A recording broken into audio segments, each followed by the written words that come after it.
You're listening to Fresh Air Community Radio, 90.3 FM Minneapolis and 106.7 FM St. Paul, Radio Without Boundaries, KFAI. I'm Cyn Collins here on Spin with Cyn every Monday, 10 to midnight. And thanks for listening to Sangam Radio. Here we go with Spin with Cyn and the theme song, Complicated Fun by the Suicide Commandos.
Welcome to Spin with Cyn, Mondays 10 to midnight.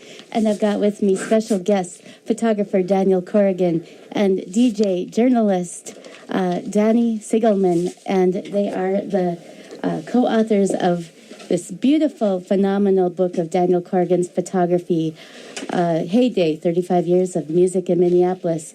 And Danny Sigelman wrote the copy for it. Hello, guys. How are you tonight? Great. How are you?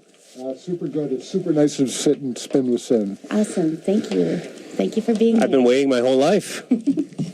Danny's been on before. So Cyn, I wanted to thank you so much. I mentioned to Dan, am I really loud? I don't have the headphones going. Here, can I use these? I can't hear out of them either, so I'm... Hello. Anyhow. I'm blind. I have no idea. So, Cyn, thank you so much, because you are very much the reason this book came together. Which is news to me, which I'm grateful just to hear the news. Yeah. Go ahead. Yeah. And I mean, you know the story, because I met Josh Leventhal through you at Dan's event at It Records. When was that? February? Last January, something like that, yeah. And Cyn introduced me to Josh, and he said, I really want to talk to Dan about doing a book. Mm-hmm. And I said, I'm your man. Yes. Dan's been a good friend of mine. So we hooked it up. So I say we give everybody gives Cyn at home. If you're listening, hopefully you're clapping your hands. Thank you. Yes. Thanks, guys. Thank you. Thank you. I'm so happy that happened because I know that you've thought about doing a book for years, Daniel, and it's an extraordinary book. It is truly the best rock photography book I've ever seen. Oh, well, I'm much obliged. Yeah, thank you very much. So much of it is just being in the right place at the right time, and that's the story with everybody's life. And I just am so fortunate to have been there completely. I think it's very curious, just the twists and turns of life that led to this book coming out. I actually had to quit being a photographer for this book to come out. And I thought there's something kind of poetically beautiful to me about that. Mm-hmm. That is, yeah. So are you, now that the book is completed, you're having celebrations such as the release party at the Mill City Museum on Wednesday evening, 6 to 8:30 p.m. Photography exhibit. Can you tell us a little bit more what to expect at that? Well, it's such a beautiful facility, and this is actually my second show there. So we've already had a dry run for this, but they just hung the work today. I haven't seen it in person, but I saw a picture of it. They hung the work, and I think it's a couple of dozen photographs mounted and hung up, and then we have a massive slideshow that I think has 3,000 images in it or something like that. Wow. I mean, it's really like somebody said, well, if you look at it the right way, that's kind of like a movie. Yeah. It's because if you just sit there and watch the whole thing, it maybe is. It's kind of mesmerizing. Yeah, it is a little mesmerizing. So I saw that photo, too, that he sent of the show. Are those original prints? Yeah, those are, I can't say that 100%, because I just haven't seen it. And I've kind of had a hands-off approach on this on the whole project. I noticed. Yeah, well, I mean, but that's one of the reasons it happened this way. That's the only way it really could. The editing, I really didn't have anything that much to say with the editing of the book at all, and that was maybe the only way it was going to happen, because if I had my hands in it, there's so many precious pictures that I just never could have let go, and I never could have cut out. And so I'm super happy with the way the book looks. The only thing is I have to do another one. That's clearly have to do. Yeah, don't wait another 35 years. No. Hopefully by next Christmas. Everybody order 5 of them so that the next book will happen. Yes. And cheers to Josh Leventhal, your editor. Oh, indeed. Yeah. It would not. He was a key part to it. And the book is beautiful. And I said that to a friend, and they said, "Well, of course it's beautiful." And it's like, no, not of course it's beautiful. It could, at any point, it could go bad. At any point. And you know what? When I first got it in my hands, I went over to the Matchbox, opened it up with Martin Nedich, and we looked through it page by page. And it was beautiful. I mean, it truly was beautiful. And I still, looking at it now, I still think it's beautiful. It's so and that was, I think, a big part of it is I just said, Josh, I trust you. And my trust was well placed. Yeah, I think, like I said, I mean, you connected all of us, and I think the whole thing was very serendipitous. Josh, I could tell right away, was a fan of the music, of Dan's work, as am I, and I just called Dan. I was like, this Josh guy, he's trying to get a hold of you. What do you think? It's funny because at that point he had actually tried to get a hold of me, and I had blown it off like every other one. The book idea had been a great idea for at least 10 years. Yeah. And I had been pitched a couple dozen times, varying degrees of seriousness.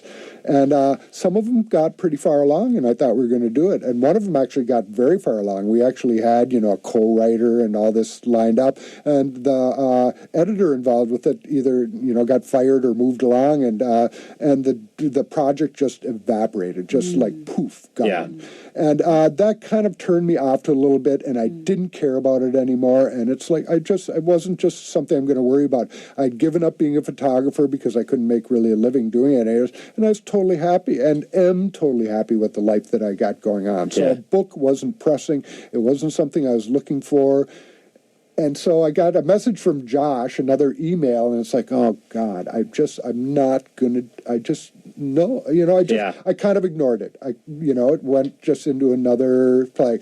And then Spam I get folder. the call. Then I get the call from Danny, and Danny's enthusiasm. It's like, you got to do this. And it's like, well, I think I maybe do remember this email, and I'll go back and I'll look, and I'll get a hold of him and we'll talk.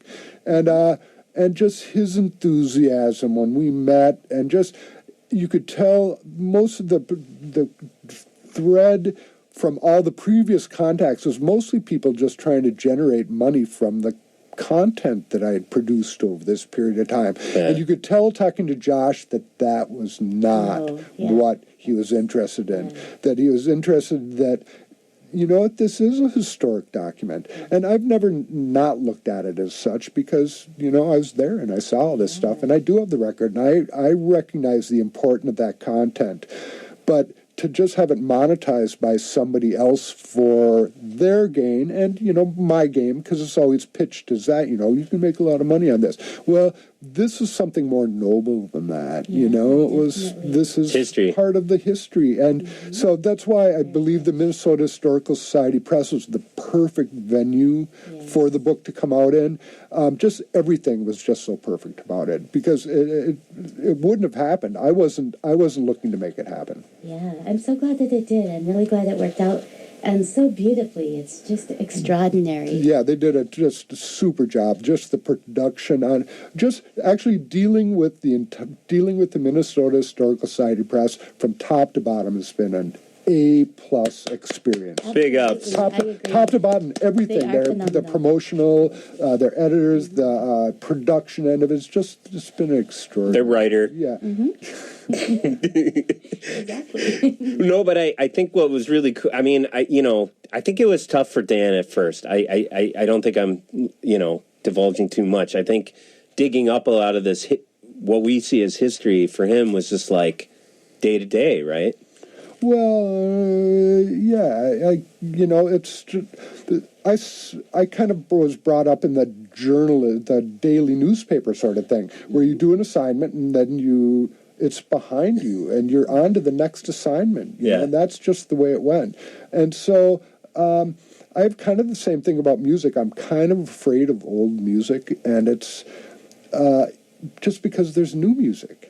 Why should I listen to old music when there's new music to listen to? And it's kind of the same way with pictures. Is why should I concern myself with these old pictures when there's whole new ones to be made just, waiting there? Yeah.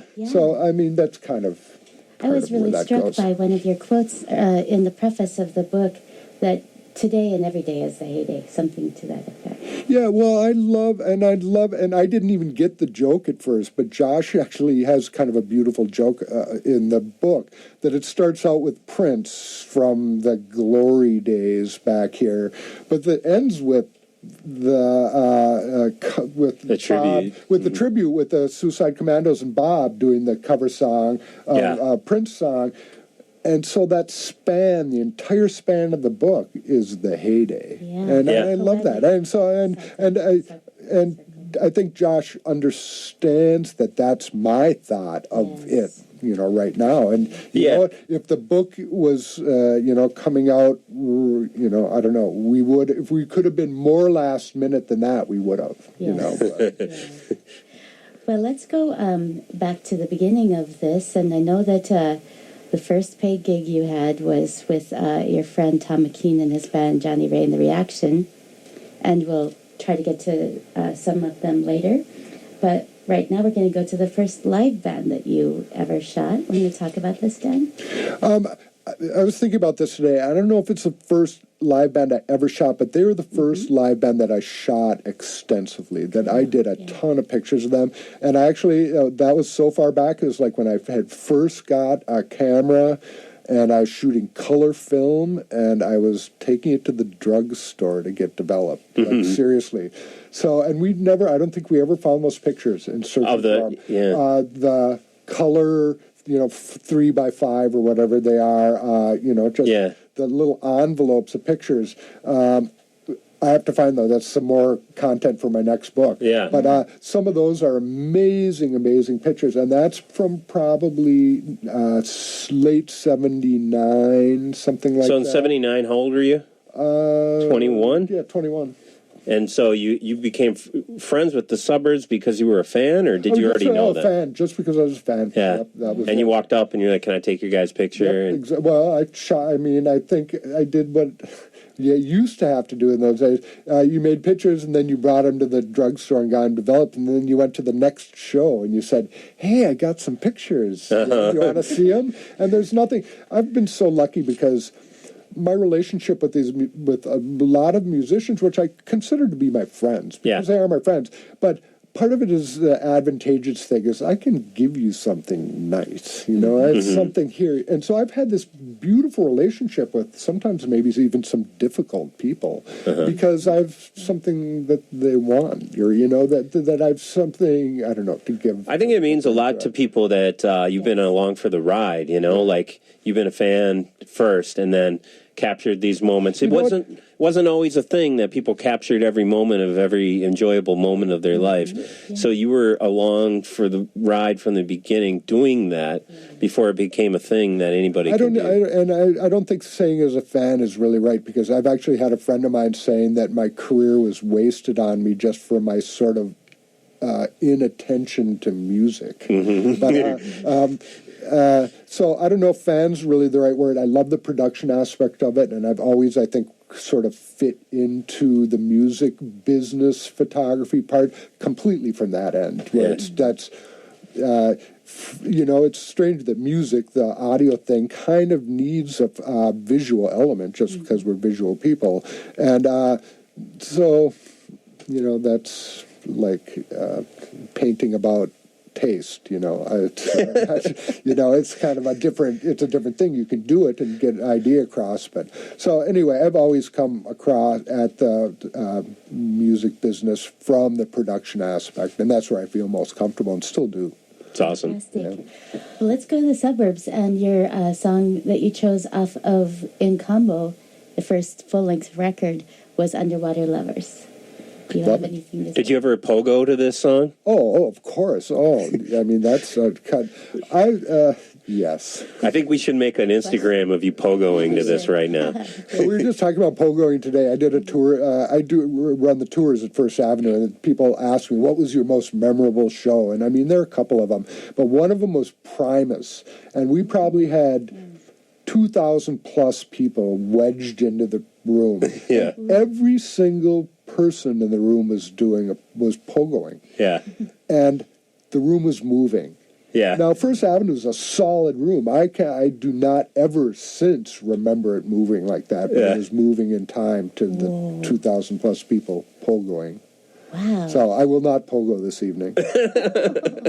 You tease. All right, here we go.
So what is the WAVE Project? It's a celebration of Frank Zappa. Dungeons, Dragons, by comparing modern science with ancient Indian Vedic scriptures. As we tackle autism and football. The possibilities are endless. You provide the idea and host your own show. We provide the engineer and promote it during the week leading up to your show. Visit our website at kfai.org/wave project for more information and an application to host your own 1-hour radio program. The WAVE Project. It's anything you want it to be.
All right, Impaler, that was selected by Danny Sigelman, my guest as well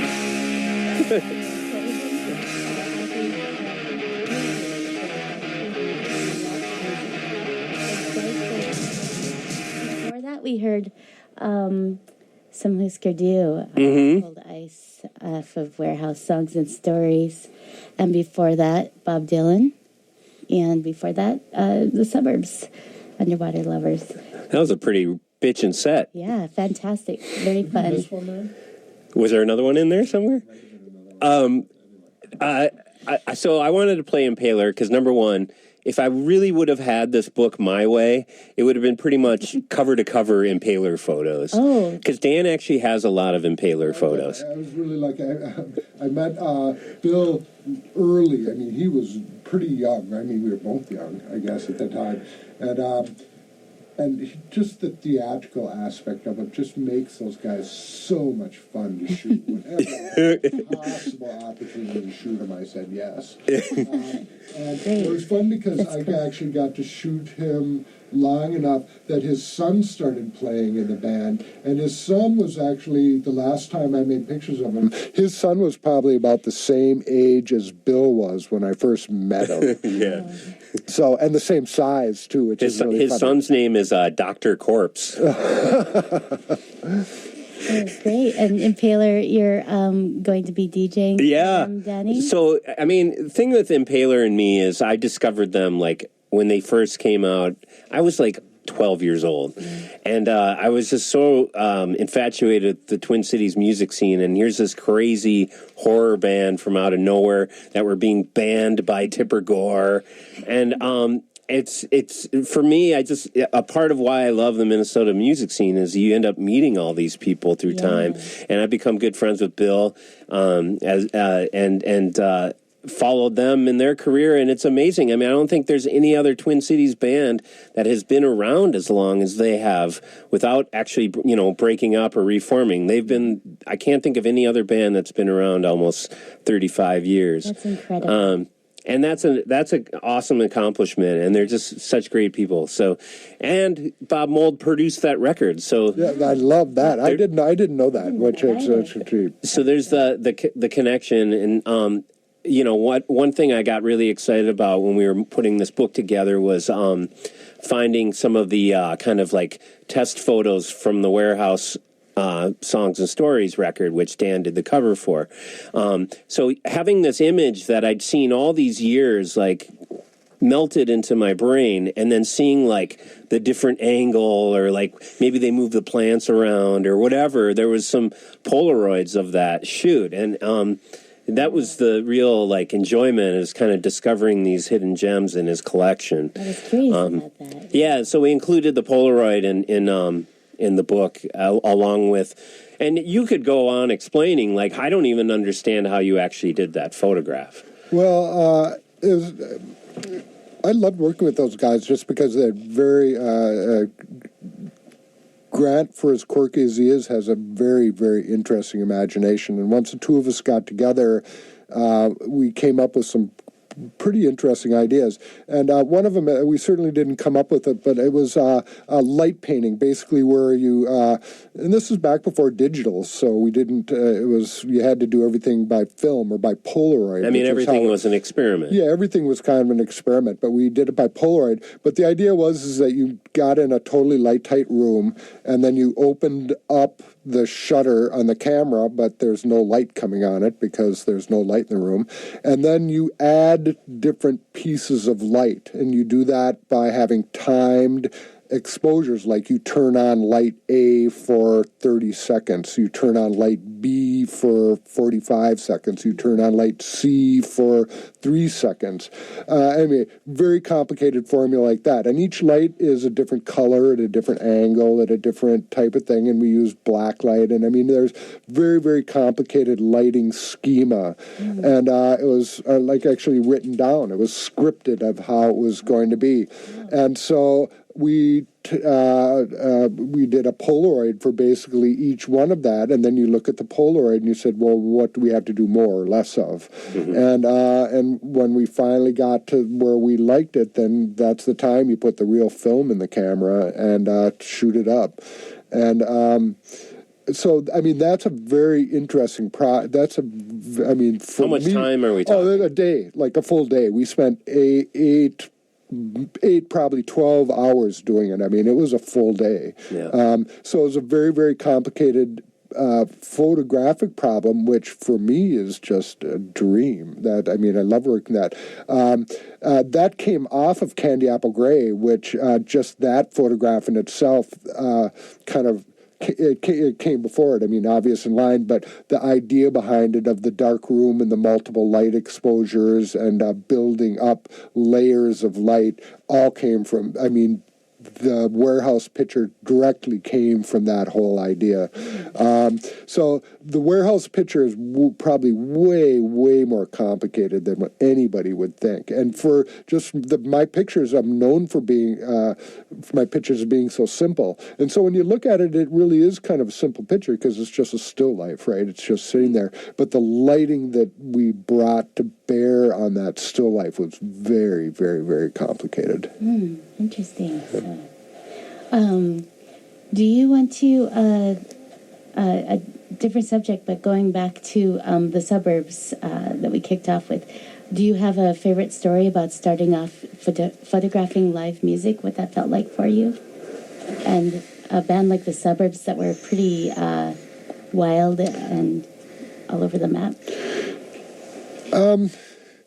I mean, the Suburbs were probably the first local band.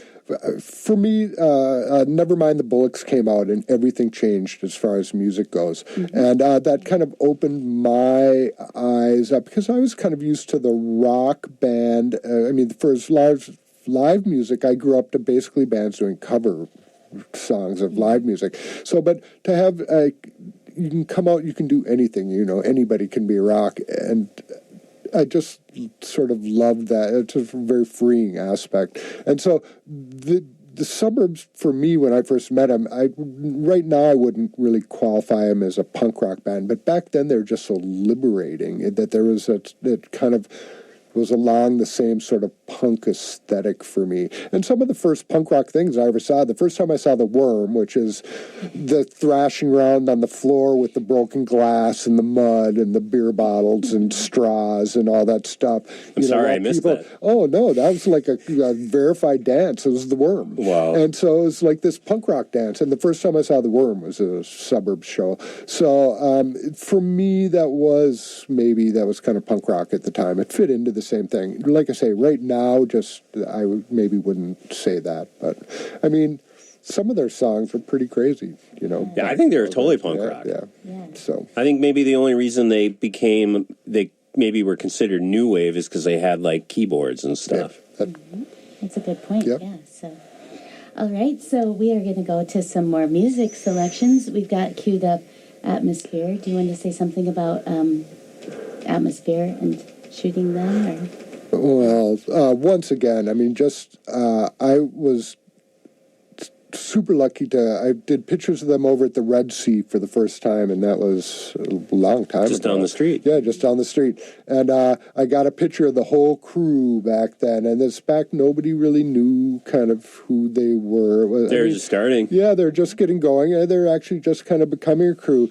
And I was lucky enough just because, you know, they're important people that I actually got to do shoot with Sean a bunch of times, and you know, we became, I consider him friends. I mean, we are close friends. Yeah, I'm always happy to see him, and I believe he's probably always happy to see me.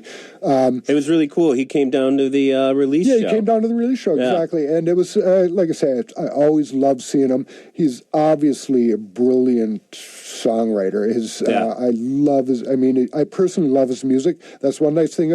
I'll make pictures, or I used to make pictures of anybody. It really didn't matter. I didn't care. But when you get to work with somebody that you truly, truly love their music and like really respect them as a person, that just makes it so cool. It was cool.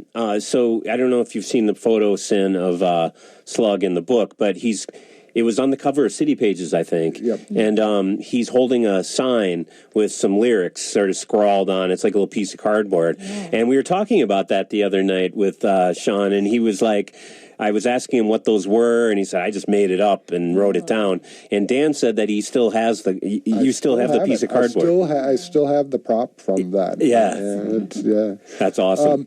He's such an incredible storyteller. Yeah. I love his stories so much. Yeah. That's awesome. Yeah. So we're going to go to PSA announcement, and you're listening to Fresh Air Community Radio, KFAI 90.3 FM Minneapolis and 106.7 FM St. Paul, Radio Without Boundaries, also at KFAI.org, where it's streaming live worldwide. and archived for 2 weeks. We got guests Daniel Corrigan and Danny Sigelman. Sorry. There were actually 3 Dans on this project. Yeah, that's true, Dan Leary. Yeah. Kudos to Dan Leary, head of design and production of the Minnesota Historical Society Press. Congratulations on Heyday. We'll get to Atmosphere right after this announcement. Are you changing how you get around? KFAI would love to turn your vehicle into great community radio programming. You can donate your car, truck, van, RV, boat, or motorcycle. After a few minutes of paperwork you'll fill out online, we'll get a tow truck headed your way. Find out more about donating your vehicle at kfai.org.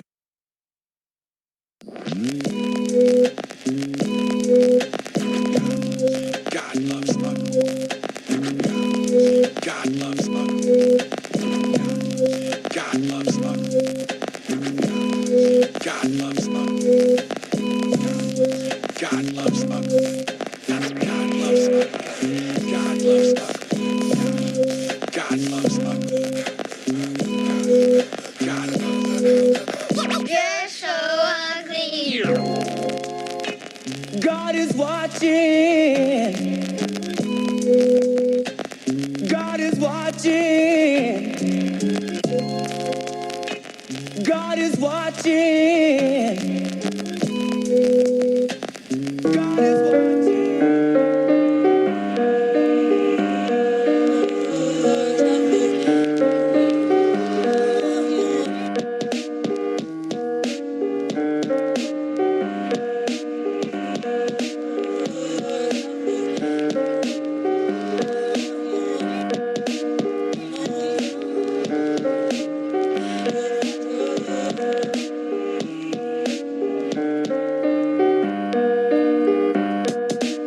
I wear my scars like the rings on a pimp.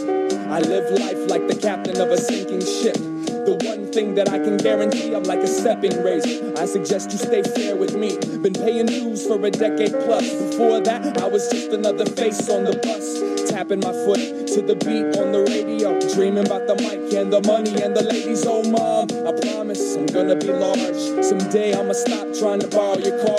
Gonna go far with charisma and skill until they put my face on $1 million bill.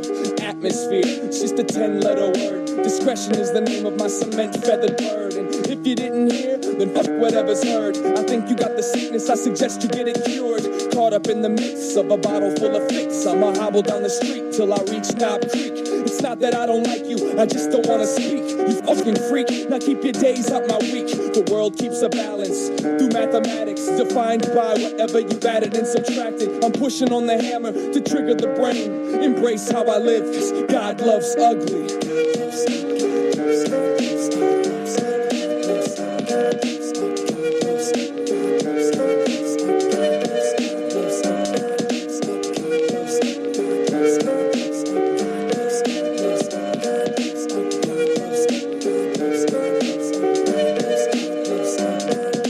Once upon a time in Minneapolis, yo, I damn near had to steal the show.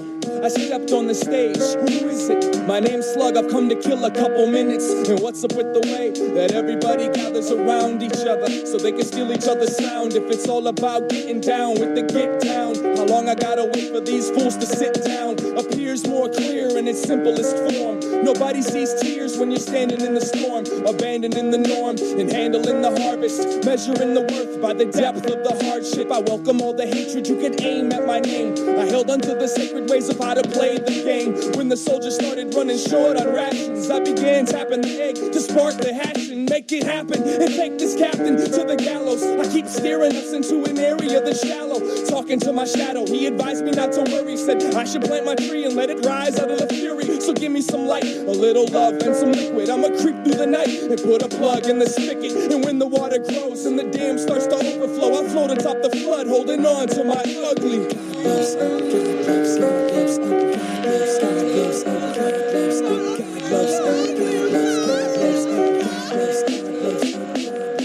Wide screen, when you can lose yourself inside the wide screen. Let life be a bowl of melted ice cream, or be the deer that's caught in my high beams. I'm rolling with the lights on, scared stiff. Reality is just too much to bear with. paranoid, walking around careless. No wonder you're in love with your therapist. Go to sleep, my little time bomb.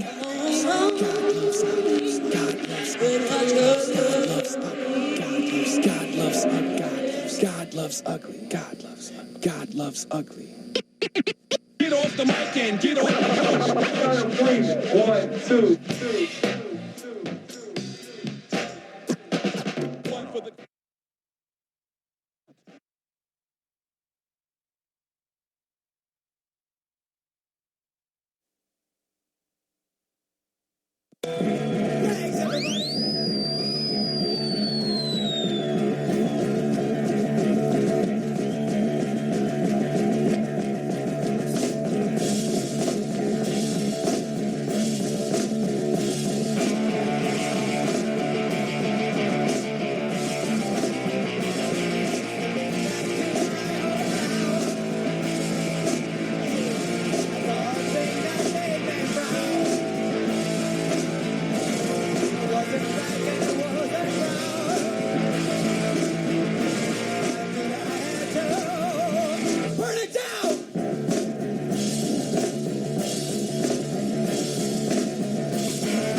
Well, the frog went a-courting, he did right, The frog went a-courting, he did right. A sword and a pistol by his side, yes,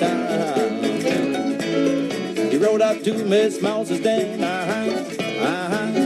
He rode up to Miss Mouse's den, said, please, Miss Mouse, won't you let me in, yes, He took Miss Mouse upon his knee, He took Miss Mouse upon his knee. He said, please, Miss Mouse, won't you marry me? Yes, I first must ask my Uncle Rat. I first must ask my Uncle Rat, and I see what he would say to that.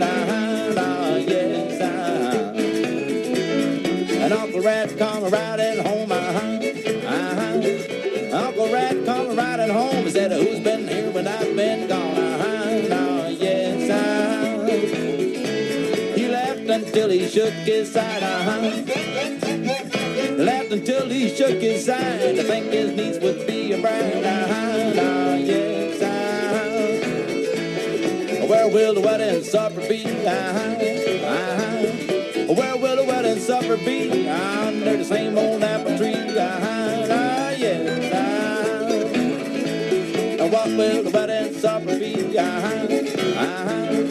What will the wedding supper be? Now 3 green beans and a black-eyed pea, yes,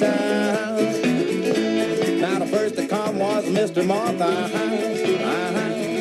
First to come was Mr. Moth, then he come to spread the tablecloth, yes, And the next to come was a bumblebee, The next to come was a bumblebee, and he come with a banjo on his knee, yes, And the next to come was a garter snake, The The next to come was about a snake and sat down around the wedding cake. Yes, And the next to come was two little ants. The next to come was two little ants looking for a place to dance. Yes, And the last to come was a mockingbird. Last to come was a mockingbird. He said this wedding is too absurd. Yes, Well, the froggy jumped into the lake. Froggy jumped into the lake and got ate up by the big old snake. Yes, And the big old snake he spun the land.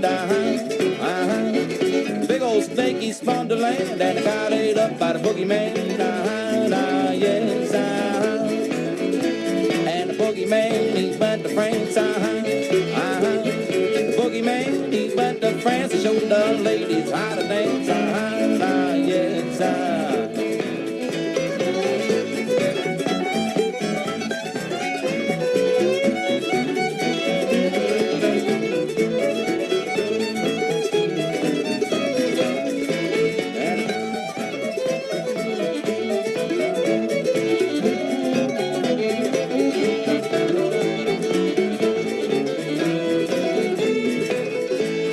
The old songbook is on a shelf. The old songbook is on a shelf. If you want any more, you can sing it yourself. Yes,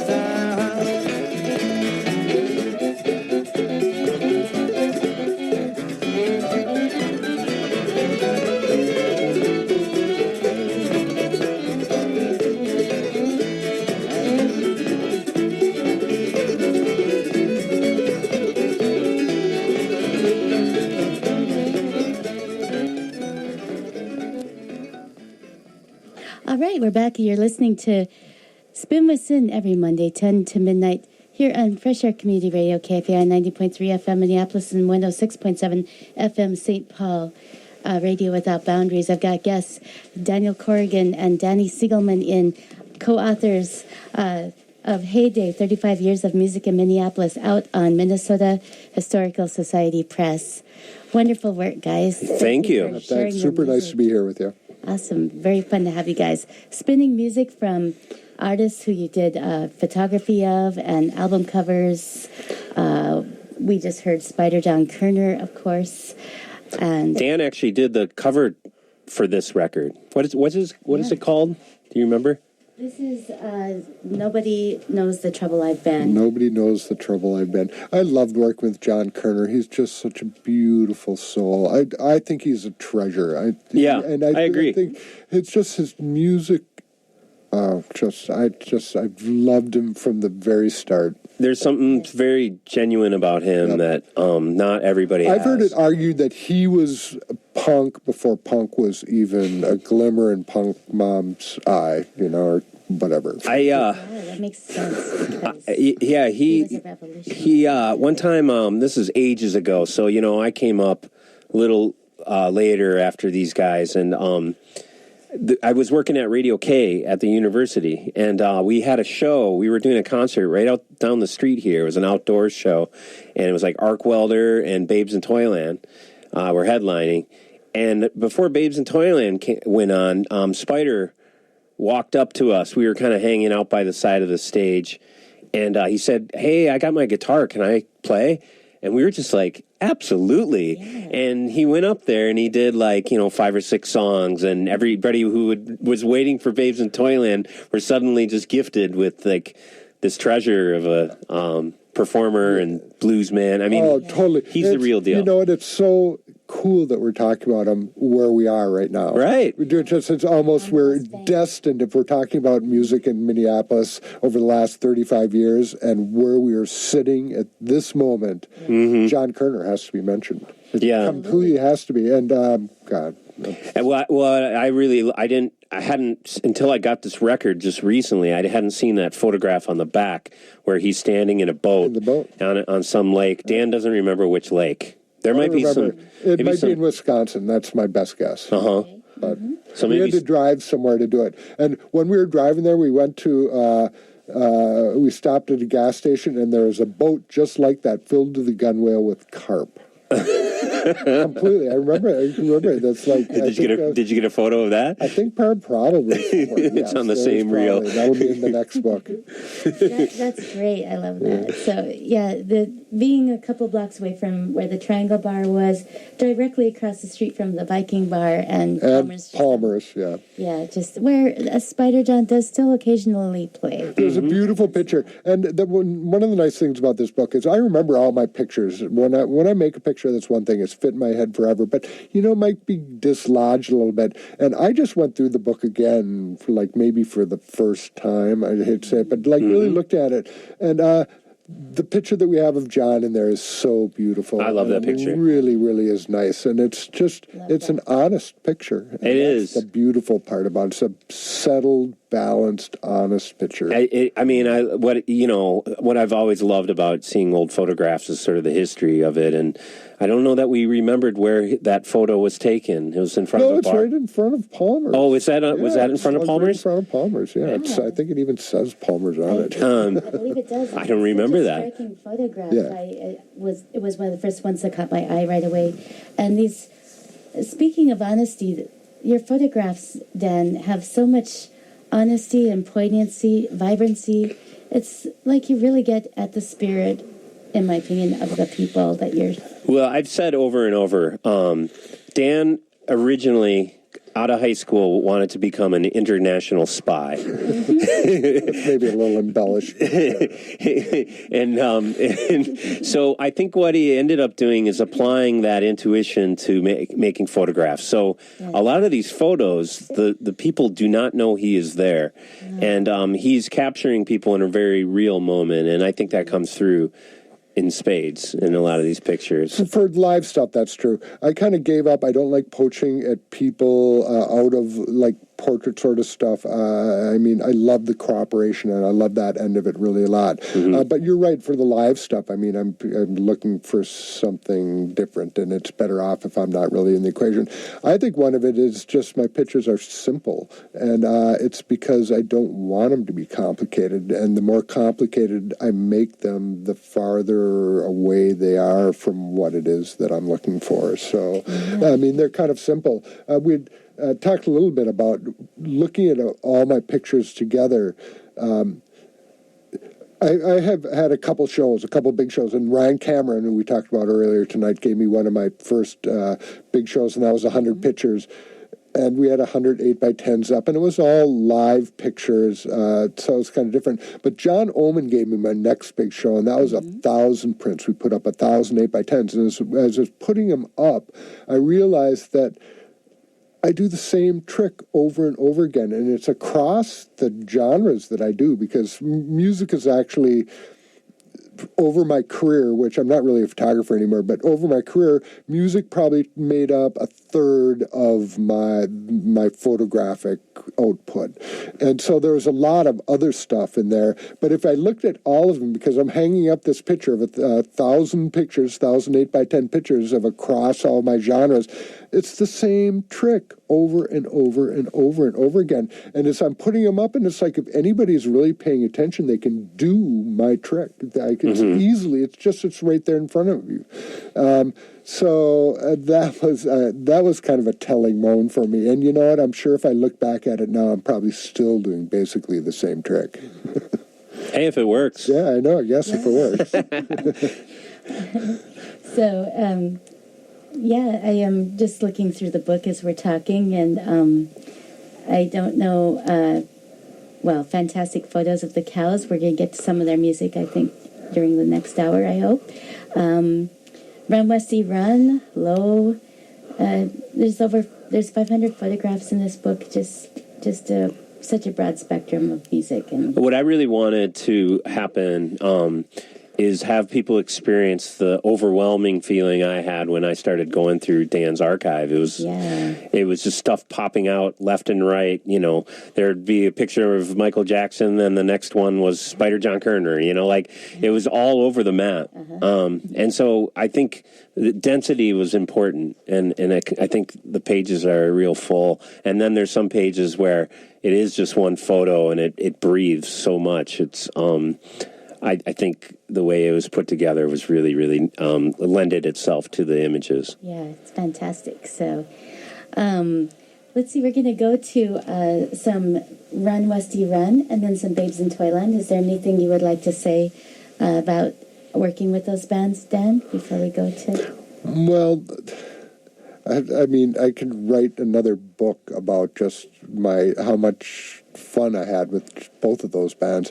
Run, Westy, Run was a band that I would go to when I wasn't working, just because I loved them so much. They're such a great band. They're such just totally fun, creative. Just it's my kind of music. So I really loved working with them.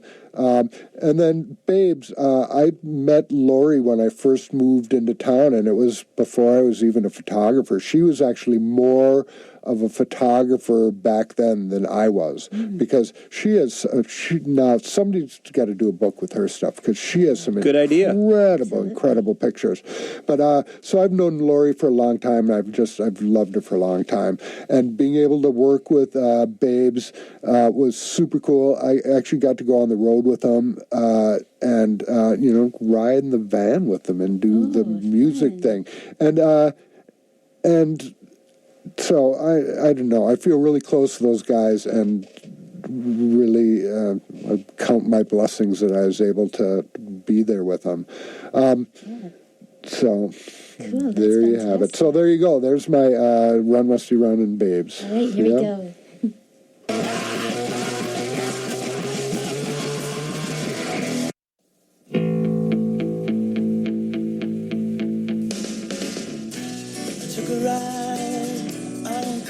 Drive to see if you were still alive. Blood autumn girl, your angel dust blows a warm, warm lust. Standing clear in headlight tonight, born over. Where's the touch, soft stone, the bending shoulder, frozen mirror, hollow shape, the bit's low you had to take. Old worries tailgated, would they find you here? Gone, gone, our days are gone, gone, gone, our days are gone.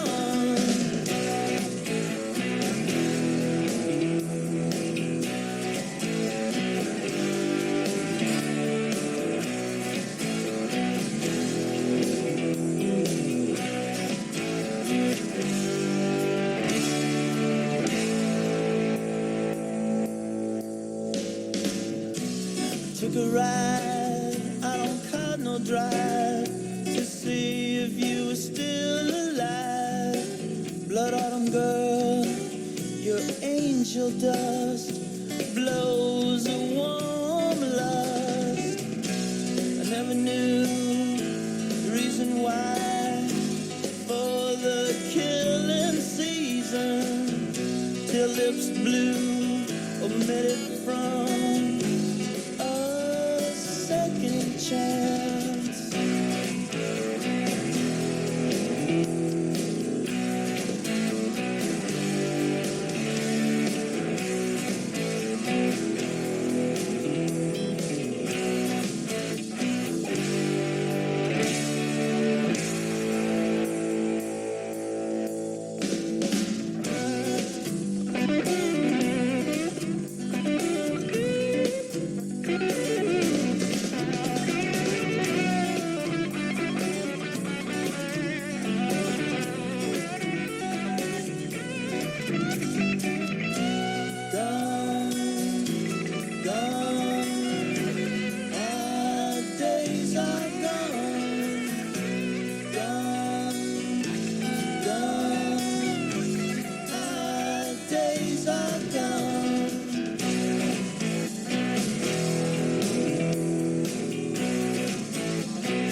We're back. That was Cows. I Miss Her Beer. Love your Cows photographs, Dan. Check out the Daniel Corrigan photography book, Heyday, with text by Danny Sigelman. And that's great to have both of you guys, both Dans in the studio today with me here on Spin with Cyn. The pictures of the cow, you got a lot of pictures of cows, because I think Shannon's probably a really fun guy to take pictures of. Yeah, and they're another, it's always so much fun to work with bands that you really love, and they were another band that I would go to when I wasn't working, and I go and drink beer and watch them play. So it was super fun working with them. Shannon's got maybe the most interesting brain on anybody that I've ever met, and I don't know. I kind of part of it I'm sure is made up in my own head because we're not like close friends, but I've known him kind of. We've worked together for a long time, and I kind of look at him as being out of a cartoon book. He's kind of a cartoon character, and he's got such interesting, just sort of surreal stories to tell, and I mean, I think just his life is kind of a surreal story, and. I love, because we both ride the bus, so I run into him on the bus every once in a while, and I love seeing him. I mean, I really do. We always have the most interesting conversations. And so whose idea was it to do the strip poker picture? It was probably their idea. That doesn't seem like an idea that would work out for me, but we just did it at my studio in the break room at the time, and it's funny because we had, there the receptionists and another photographer that I worked with there at the time, and there were people walk in, and we had a strip poker game going on in the break room. It was actually it was a pretty funny shoot. And it looks like he lost. Well, I mean, it was kind of, There's only a cowboy hat left on that. Yeah, I mean, that was kind of the idea. It was staged, We didn't, start out and just see who was going to win. I'm sure it was hard to get him, hard to get Shannon out of his clothes. No. Yeah. So, I made a lot of pictures of cows, and I really God, I super love those guys. Absolutely. Yeah. Before that, we heard Babes in Toyland, and that was really cool to hear about you getting to ride in the van with them. And I really liked the outtakes from the Spanking Machine because I never really understood. Dan explains that he was on a scaffolding above them taking the photos. And so you get, in the other pictures that I found, you get to see the sort of variations on how they ended up with that photo. It was also interesting, just because we went to such a big deal of setting up the scaffolding and getting this set up, that once we had it up there and we had everything set up, I shot it with, I think, 6 different cameras, including a stereoscopic camera.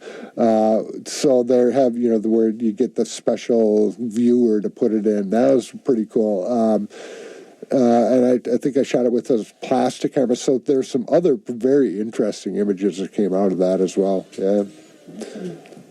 so let's see. Before that, we had Run Westy Run. We spun. Let's see. What song was that? It was. I think we heard a few songs at one time there. That's true. So, Cardinal Drive. Yeah. So cool. So let's see, Danny, do you have a favorite story to share about going through the photographs and writing about the artists as you? Yeah, I mean, it was overwhelming. I mean, I understand why maybe it hadn't happened. It's maybe been a marathon, and like Dan said, he didn't necessarily look back on a lot of this stuff, and so digging through it, jumping in from the beginning was like, it was deep. I was in the deep end with this stuff. And I'd go through a few boxes and I'd be like, all right, well, how close are we to being done here? And you'd go, well, I got a whole another, 4 or 5 boxes would show up. Oh, look what I found in the basement. And it'd be another box full of stuff. And yeah. And still, even for all that, we, truth be told, maybe missed a quarter of what I'd still have left that we just did not have time for. And as it turns out, we wouldn't have room for it. I'm glad that it wasn't even diluted down more with all this stuff. Yeah. But we didn't get to a lot of my large format stuff. We didn't get a lot of my my original color pictures, the outtakes of that. So there's still a bunch of stuff in there. Yeah, I mean, I've been researching afterwards. I see some stuff online from different articles or whatever, and I never saw that one. So, I mean, this is the best of what we pulled up. I've described it a lot to people as like panning for gold. Yeah. And you to see what shakes down and what made the most sense, what kind of blended well with the other photos in the book. And, we're really focusing on the Minnesota music scene tonight, but Dan did so much assignment work for various newspapers that there's huge international stars that he was able to capture in their prime. I mean, I've gone back to the Michael Jackson photo a lot. I had no idea that Dan, did the shoot for that concert for the Review the next day, which maybe only ran in the paper one time. Unless people kept the newspaper clipping, nobody's seen those pictures of Michael and. I mean, that's over a good 30 point. years. A lot of my work did. That's exactly what it was. One frame ran one time in the paper, and then it ended up in a box. And all the rest of the pictures. And that's certainly true in a lot of cases. So, I mean, stuff like that really, kind of blew me away. And then the stuff, the iconic photos of Dan's, like the Replacements Let It Be album cover or the Husker Du album covers that I've seen over and over again, to see the sort of slight variations or the experiments that happened during those shoots of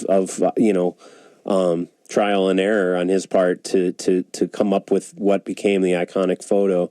It's cool to see the process. You can almost jump into Dan's brain a little bit about what they were going for. Yeah. And I'm such a music fan. I've been a big fan of Dan's work since I was a kid. As I explained in the intro a little bit, this is a guy that I always really admired. And then once we met, we became friends, and we'd see each other all the time at shows. So to see this come to fruition was really rewarding for me. And I love the feedback we've gotten on this. It's been super fun. It's been a super fun experience. Absolutely. Yeah. And as I'm paging through the book and I see all of these again for... Well, you're in like the digital section now. So, I'm talking about piles of boxes and boxes of the analog era of film, proof sheets, prints. And then it was like, and then I got like 20 binders of discs, and there's maybe like 300 photos on each disc, And after that, I have a hard drive that has 3 terabytes. So he'd hand this stuff over to me and be like, "Good luck with that." I can't even imagine. I can't even imagine the editing process through the digital part, which I had nothing to do with. Yeah. I can't even imagine it. I can't even imagine who did it, who even started. I started. Who took this 3 terabyte drive and said, "Where we start"? I bet he did. I bet he did. I went through it, and then I handed it to him, and he went through it, and then the ones that we both put in the A pile, we went through. Then we cut those down. It was a process. I mean, there's so much stuff. I wanted to note also, looking at the Doomtree photograph, which features Paper Tiger. Paper Tiger, people may know, is the son of Johnny Ray of Flamingo. Sure, actually, Johnny Ray and the Reaction. Yeah, Aaron Samuels. So that would be Laserbeak. Actually, Aaron Mader is Laserbeak, who is Johnny Ray's son. Oh, they told me it was Paper Tiger, so it's my... Well, yeah, Laserbeak is a DJ as well with the group. They're Paper Tiger, and a little Doomtree lesson for everybody here. But yeah, Aaron Mader is in Plastic Constellations, and eventually became Laserbeak with Doomtree. And so you were friends with Johnny Ray, or Tom was in Johnny Ray's band, right? Yeah. Tom McCain? Yes. No, I fully understand. Part of this does not ring true for me because I think you're wrong. Oh, I'm wrong? Yeah. Paper Tiger. Yeah. Got it. I had it on my show, and they told me about. There we go. To Minneapolis, okay. Paper Tiger. All right. So I've been confused about that. Yeah. Tom McCain was the guitar player with Johnny Ray and the Reaction, and Tom McCain was a good friend of mine growing up in Stillwater. And so that was the first real live band promo picture I did was with those. What's Paper Tiger's real name? Do you know his name? Was he born Paper Tiger? He's John. He's also John. I got it. Okay. Oh no. So then I found a photo that Dan did of Plastic Constellations, which Laserbeak. Exactly. And that was a cool picture too. Yep. So bringing it full circle, that was the first promo stuff you shot, and you shoot Doom Tree. And Paper Tiger is spinning before his dad's performance as Johnny Ray in the Reaction for his mom Sharon's birthday on Saturday at the Eagles. Oh, you're kidding? No. That's true. Awesome. He spins at 7 o'clock, and Johnny Ray and the Reaction play at 8. And is this like the first time Johnny Ray's played in a while? No, they've been playing at several shows. Oh, nice. Yeah.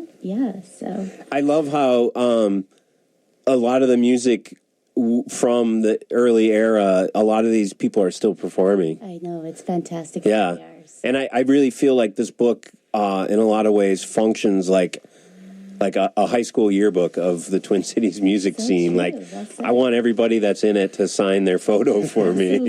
So, yeah, that would be fun. Let's go to some more music. Iggy Pop, you have a really good story about Iggy Pop playing at Duffy's, where you shot him, Dad. Would you share that story with us? What you remember from it? What I remember from it. Back in the old days, I used to follow the belief that the best place to stand when you're a photographer is dead center right in front. Yeah. And now I know better now, but back in those days, that was kind of one of my strategies. And so I went to the Duffy show, got there really early, and got my spot dead center in front, and I stood there for the 2.5 hours it took for Iggy to come out. And it was an amazing show. It was just so much and so fun to shoot because he was like all over, and it's very theatrical. How could it not be fun to shoot? But in his gyrations, he ended up hitting me in the head with the microphone and hit me really hard. There's no barricade in front of the stage, so I was pressed up against the stage, and it was kind of a low stage. But he hit me so hard that I fell backwards, but it was so crowded there was nowhere to fall, so I got pushed forward, and as I went forward, he actually caught me before I hit the deck, before I hit the stage. And I remember just looking, he'd taken just a pause in the song to look at me, but I could tell just in that second, it's like, are you okay? Have I killed you? You're genuinely concerned, but I kind of looked back at him, and it's like, as much as I could, it's like, yeah, I think I'm going to live. And he went back to performing, but it was just such a brief second. But you can he was concerned. Which, bless your heart, you just hit me in the head with a microphone stand, and almost knocked me out. So I'm glad you're concerned. So the question I have is, pictures in the book, were those before you got hit in the head with a microphone stand? Both. Yeah, okay, good. Yeah, both. We got a good variety. Before or after? We could probably time it. We could look back and figure out probably where it happened. The ones that are a little out of focus. After. All right. Well, let's go to Iggy. Here we're listening to Daniel Corrigan and Danny Sigelman share stories from the work that they did and their work over time with musicians that went into the Heyday book, which just came out on Minnesota Historical Society Press. Here's Iggy Pop.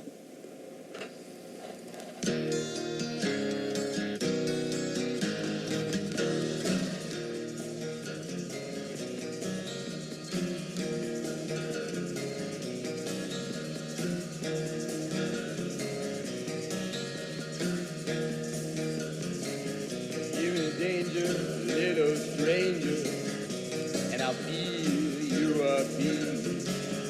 Give me danger, little stranger, and I'll feel your disease. There's nothing in my dreams, just some ugly memories. Kiss me like the ocean breeze.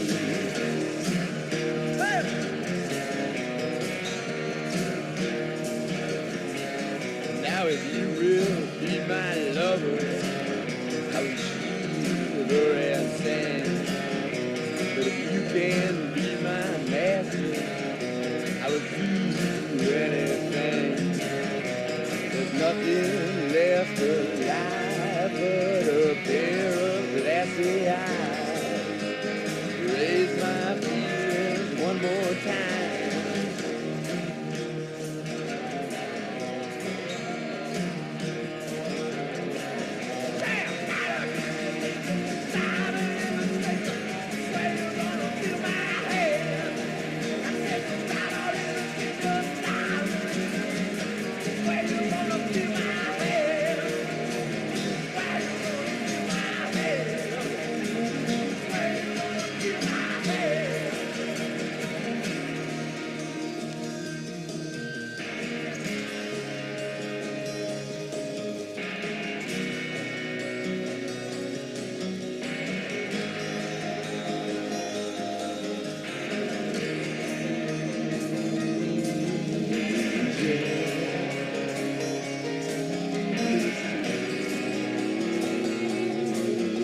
See blood, don't mean no all blood. Oh.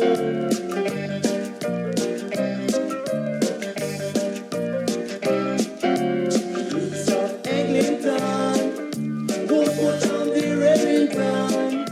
Roots of Brixton, they leave there for Fine Smith and Western style.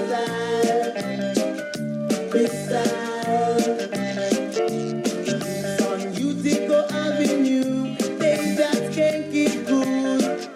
So much gunshot, some cripple, some kung fu. They are responsible for a lot of children, and they need food, and they want to go to school. I see the youths of Eglinton won't put down their Remington. I see the youths of Kingston won't leave their magnum.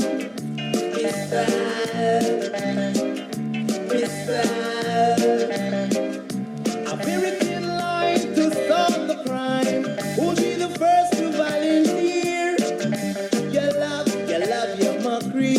Get up and get yourself together. You hear the words of Jaja coming from the hilltown. Give it strength.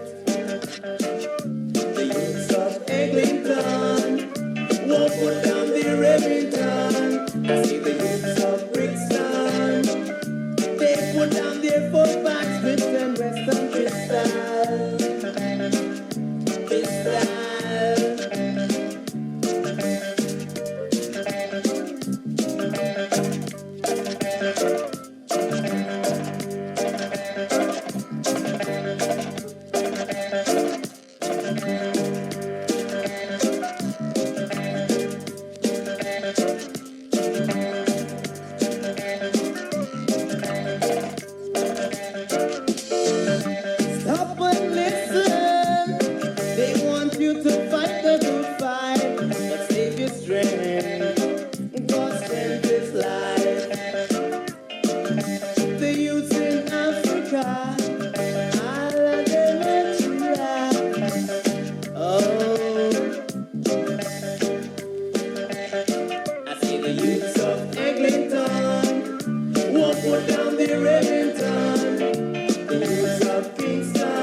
Programming on KFAI is supported by Community Action Partnership of Ramsey and Washington County's Energy Assistance Program. The Energy Assistance Program helps low-income households pay a portion of their heating bills. Community Action of Ramsey, Washington assists Ramsey and Washington County residents with home energy payments, energy crises, and emergency furnace repairs. They also offer referrals to the Home Weatherization Program.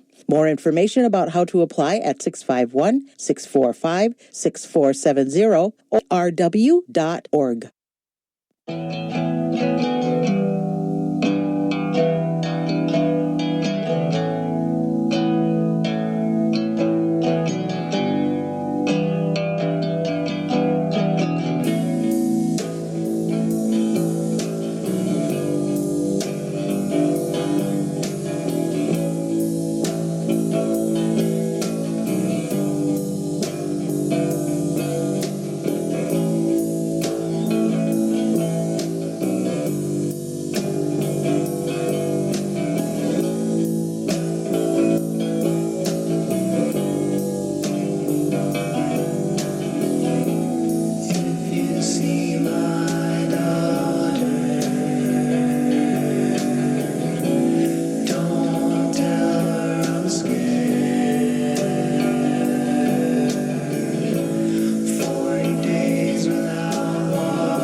All right, we're back here on Fresh Air Community Radio, KFAI 90.3 FM Minneapolis and 106.7 FM St. Paul, Radio Without Boundaries. I'm Cyn Collins here every Monday night, 10 to midnight. I've got guests, photographer Daniel Corrigan and writer and DJ Danny Sigelman in the studio. We're celebrating fabulous, beautiful book, Heyday. Heyday. Book of photography, 500 photographs by Daniel Corrigan. Just a beautiful, stunning. Makes a great gift. Yeah. And Danny did all the writing, the copy, and helped with photo selection. Yeah, a lot of the stories, I call them therapy sessions. I'd have Dan come over and sit on my couch, and we'd get the ball rolling, and the stories would come out. And there's so many great stories. I think Dan loves telling stories and being so good at being able to tell a story with just an image. He's sort of perfected that craft, and is always good for a really good story. Hey, since I do stand corrected on my Doomtree knowledge, we don't want to offend any Doomtree scholars out there. A little paper tiger. Paper tiger is Johnny Samuels. Thanks to our good friend Lori Barbero for filling us in. Yes. Who needs the internet when you got Lori Barbero? True. That's what I say. Yeah, absolutely. And he's DJing 7 o'clock at the Eagles 34 on Saturday night in advance of his dad, Johnny Ray and the Reaction. That's amazing. Reformed in the last year and performing again. And you can watch for him doing his signature kick, which Johnny Ray had a signature kick? He did. Really? Yeah, it's also going to be on the cover of my book coming out. Well, let's talk about that. So Cyn is an amazing Minnesota music scholar herself, and you have a book coming out next year with Minnesota Historical Society. So there's something in the water over there. I mean, they're putting out these really great books and covering a lot of the Minnesota music history, which I think is something that's often talked about, but hasn't been chronicled in the with Michelle Leone's book, with this book, and with your book coming up, and Riemenschneider has the First Avenue book, and I'm sure Dan will maybe be a part of that a little bit. You're like the First Avenue scholar in town. Yeah. I'm sure some of my pictures will end up in a bunch of those books that you were just talking about. And so we talked. We were on the Drinking with Ian's podcast, and Dan was telling great First Avenue stories. Is there one that anything to do with Low or Tilt-A-Whirl that you remember? Well, I actually went on a date. I brought a date to go see Low because I don't know. It sounds. I mean, they're just playing. They're a romantic band. Well, while the song was playing on the. During the break there, or I guess a break for us, while I was playing, I was saying, I say it over and over again, but I'm just so lucky to run into these beautiful people because I really love Alan. He's such a sweetheart. But anyway, so I brought, and I love these guys from the start. So I actually brought a date to Low, and that was kind of, it was at First Avenue, and we were kind of, I don't remember if they had chairs down on the dance floor or something, but like that. Yeah. But about halfway into the concert, I look over at my date and she's asleep. And it's like, I think at that point of the music they were making, it was like the ultimate testament. It was like I think that was kind of what they're trying to do, is maybe lull their, and I like that aspect of it. Their music is so good. If you're going to snuggle to any music, it might as well be Low at First Avenue. I don't think I was even snuggling. I think she just fell asleep. Yeah. Well, there is a very calming aspect of their music. Very much so. I love their music a lot. So they're in the book. You had some great photos of Low. I do. I shot them in several of their incarnations. Yeah, and I really loved your arc welder photography in here. Arc welder, I actually started making pictures of them when they were still Tilt-A-Whirl, which they had to change their name because of trademark troubles with this fair ride, the amusement park ride. So I've known those guys for a long time. The first time I saw them was I don't know if they won or they performed in like the best new bands of the year at First Avenue as Tilt-A-Whirl. That was my first exposure to them. And I'm a sucker for the rock three-piece, always have been. I have been since way before I was a photographer. Berlin. There was a band out of East St. Paul called Berlin that was a rock three-piece. That it was probably where I cut my rock three-piece. The band that I was involved with in high school, Tom McCain's band, was Rex Trapper, and that was a rock three-piece. So anyway, the rock three-piece I'm just a full-on sucker for anyway. And this was like, we talked a little bit about you did some of the cover art for Arc Welder and Tilt-A-Whirl. Well, yeah, it's totally cool. For Tilt-A-Whirl, the first I got to do the package art for the first one, and it was red. We did this really nice red color, and it was a beautiful color. It was abstract. It was just exactly this. And so the next picture we did was the green one. Yeah, I don't remember the name right now. Yeah, me either. Anyway, it's all green. So, red and green, and I had to do blue. Yeah. And they knew that, and the next album was not my album. All right. But they skipped you for one? They skipped me for one, but bless their hearts, they came back and let me do the blue one. The red? So I got to do the red, green, and blue. So I had the RGB. Fantastic. Well, I've got this album, Tilt-A-Whirl, borrowed from a friend. We're going to spin from it. Oh, that's beautiful. Those pictures on the back are really cool, too. Yeah, they are. Yeah, that's in the book. Yes, that is in the book, I believe. And I love the reflection. There's something about symmetry and texture I think you get in a lot of photos, and that's a great example. Yeah, absolutely. So we're going to go to the title track, This, from Tilt-A-Whirl this. Here we go.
Walking down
Minnesota Nice goes a long way on Give to the Max Day. Last year, Minnesotans gave more than $18 million to nonprofits and schools across the state. Visit www.givemn.org on November 17th and donate to KFAI.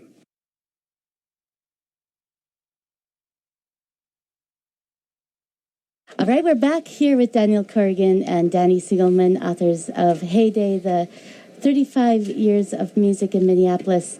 And be sure to attend the 6 o'clock to 8:30 exhibition at Mill City Museum, hosted by the Minnesota Historical Society Press, publishers of Heyday. And there's going to be 3,000 photographs in the slideshow, as well as a couple dozen photos. And lots of cool photos. Yeah, it'll be cool. There'll be a bunch of good stuff there. It's a really beautiful facility, and I hope that we can get a lot of people there. It's free. It'll be fun. Yeah, it's free. Free to come see it.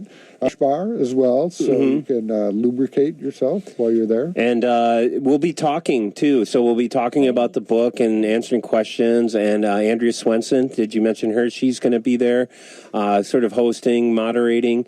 And so, you know, there's plenty more stories and photos, and I think this is really exciting. Like I said, it's Minnesota music history. So great work, great guys. Thanks so much. Yeah, thanks so much for having us in here. Really Thank you. appreciate Thank you so it. Thanks, much for your writing. Thanks for everything. And I should mention, we heard just before we spoke here, Johnny Ray and the Reaction. That was awesome. Has been with the Flamingo. We're one of the very first original punk rock bands in Minneapolis, and still playing to this day with Johnny Ray and the Reaction, performing Saturday night at the Eagles Club. We're going to close out with some Sims. Yeah. I wanted to play some Sims because he's on the road right now. I don't know if you heard this story, but they had their van broken into and like tens of thousands of dollars of gear stolen.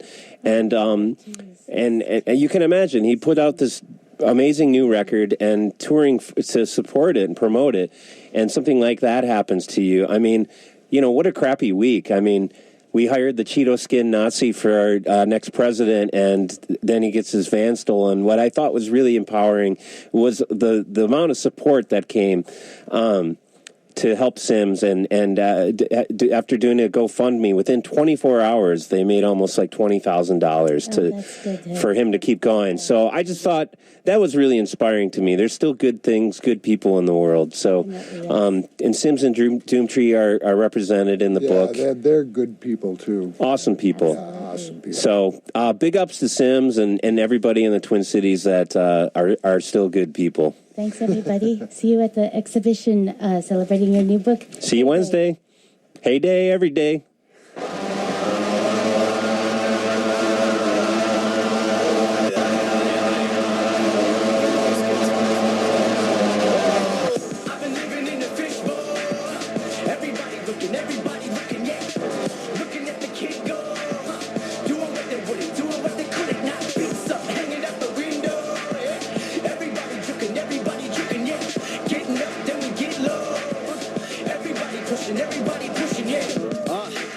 They thumb their nose at low class, brutal dance, looking like some road rash. No hands, go fast, wrote them off, no chance, no control. Now look at him go.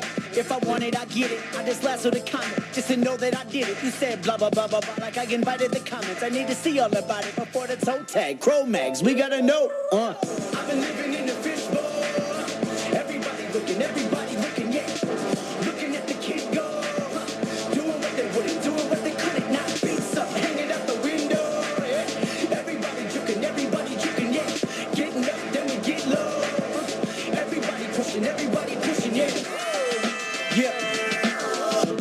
About the powers that be, started thinking with the powers of 10. Give you a sense of the lens, follow my lead as I cut through the breeze. Every step GPS, CCTV, every breath squeezed through some SJW's tweet. It's so offbeat,